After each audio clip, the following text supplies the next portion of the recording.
Hello students, तो आज हम करेंगे एक्सरसाइज 9.3 का क्वेश्चन नंबर 2। तो क्वेश्चन नंबर 2 क्या कहता है? Observe this bar graph which is showing the sale of shirts in a readymade shop from Monday to Saturday. यहाँ पे ये जो बार ग्राफ दे रखा है ये क्या शो करता है? अब यहाँ पे देखो, यहाँ पे इधर दे रखा है डेज और इधर दे रखा है नंबर ऑफ शर्ट सोल्ड। अगर हम मंडे की बात करें तो मंडे में कितनी शर्ट सोल्ड हुई हैं? 15, यानी 15 शर्ट बिकी हैं।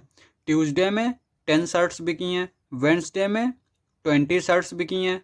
इस तरह से थर्सडे में 35, फ्राइडे में 50, सैटरडे में 60।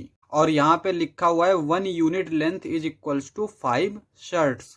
यानी 1 यूनिट लेंथ का मतलब क्या होता है? यहाँ से यहाँ तक ये जो यूनिट है ना, ये 1 यूनिट कहा जाता है। यहाँ से यहाँ ये 1 यूनिट, तो ये कितना डिफरेंस है? 5 का। अब यहाँ आगे क्या कहता है? Now answer the following questions. अब इस बार ग्राफ को देख के हमें इन क्वेश्चंस के आंसर देने हैं। तो सबसे पहले ए वाला पार्ट क्या कहता है? What information does the above bar graph give. तो अब यहाँ पे इसका आंसर किस तरह से लिखेंगे? यहाँ पे हम लिखेंगे आंसर ऑफ क्वेश्चन 2 और इस तरह से ए वाला पार्ट डालेंगे। और इस ए वाले पार्ट में हमें क्या लिखना है? जो हमारा आंसर है ना ए वाला, वो क्वेश्चन में ही छुपा है।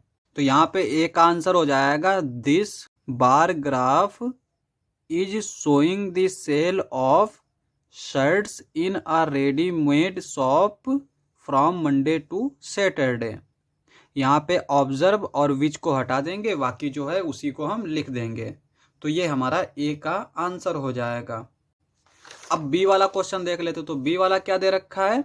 What is the scale chosen on the horizontal line representing number of shirts. यहाँ पे हॉरिजॉन्टल लाइन का मतलब क्या है? इस तरह की ये जो लाइन होती है ना, ये वर्टिकल लाइन बोली जाती है और ये जो है हॉरिजॉन्टल लाइन बोली जाती। तो यहाँ पे ये जो स्केल यूज किया गया है वो कौन सा है? तो आंसर बी जो है वो क्या हो जाएगा? बी का answer 1 unit length is equals to 5 shirts. B वाला डाल के और वहां पे हम लिख देंगे 1 unit length is equals to 5 shirt. यहाँ पे बी वाला डालेंगे, लिखेंगे 1 unit length is equals to 5 shirts. ये हमने स्केल चूज किया है। अब यहाँ पे नेक्स्ट वाला पार्ट क्या दे रखा है? सी वाला पार्ट देखे तो ये क्या कहता है? On which day were the maximum number of shirts sold. How many shirts were sold on that day. पहले तो हमें देखना है कि किस दिन जो है सबसे ज़्यादा शर्ट्स बिकी हैं। उसके बाद में हमें देखना है कि वो कितनी ज़्यादा बिकी हैं।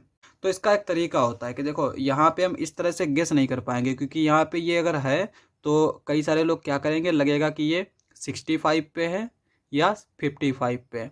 तो हम यहाँ पे स्केल का इस्तेमाल करते हैं। तो यहाँ पे हम क्या करते हैं कि ये जो लाइन दे रखी ना, इसको इसके साथ ओवरलैप कराएंगे ताकि सीधी लाइन रहे। तो यहाँ पे इस तरह से हम करेंगे, ठीक है।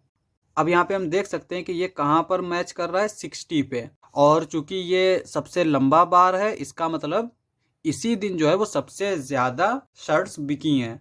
और वो कितनी हैं? 60 हैं। तो यहाँ पे सी का आंसर क्या हो जाएगा? सी का आंसर लिख लेते हैं। तो सी के लिए आंसर हो जाएगा सैटरडे। और कितनी बिकी हैं? 60 शर्ट्स। अब यहाँ पे डी वाला देख लेते हैं। तो डी वाला हमारा क्या पार्ट दे रखा है? डी वाला दे रखा है on which day were the minimum number of shirt sold. किस दिन जो है वो सबसे कम शर्ट बिकी हैं। तो यहाँ पे जिसका बार सबसे छोटा होगा वही हमारी सबसे कम शर्ट्स बिकी होंगी। तो यहाँ पे हम देख सकते हैं कि ये सबसे छोटा बार है। तो इस दिन कितनी शर्ट्स बिकी हैं? 10 शर्ट्स। कौन सा दिन है? ट्यूसडे। तो यहाँ पे डी का आंसर हो जाएगा ट्यूसडे। ट्यूसडे।